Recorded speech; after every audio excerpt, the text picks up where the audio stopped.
नैसर्गिक ठिकाणाला भेट देण्यासाठी आलेलो आहोत। हे ठिकाण आहे रांजण। माझ्या पाठीमागे तुम्ही पाहू शकता की या रांजणाचा आकार बरोबर प्रॉपर रांजणासारखा आहे, आपला मातीच्या रांजणासारखा आहे आणि हे नैसर्गिकरित्या तयार झालेलं रांजण आहे। त्याला हजारो वर्षाचा इतिहास आहे।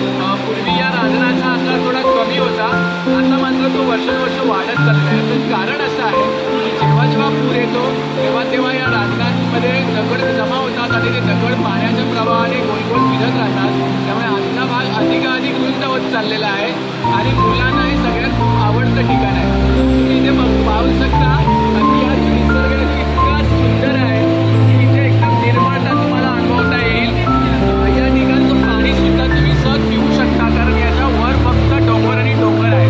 हा जो मोठा डोंगर आहे त्याला नावाकडा म्हणतात। आपण सह्याद्रीच्या पर्वतरांगांमध्ये आहोत।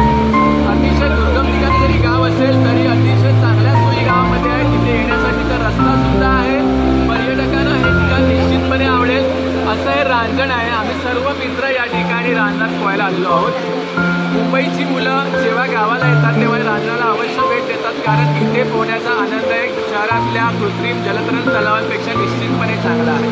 इथे पक्ष्यांचा आवाज तुम्हाला ऐकायला मिळेल, इथे छानपैकी निसर्गाचं संगीत ऐकायला मिळेल आणि त्याचबरोबर इथे स्वच्छ शुद्ध पाण्यामध्ये पोहण्याचा सुद्धा आनंद मिळेल। जेव्हा तुम्हाला केव्हा शक्य असेल तेव्हा निश्चितपणे या पर्यटन स्थळाला भेट द्या। अजूनही दुर्लक्षित असलेलं पर्यटन स्थळ आपल्या एका भेटीने निश्चितच जगाच्या नकाशावर. थँक्यू।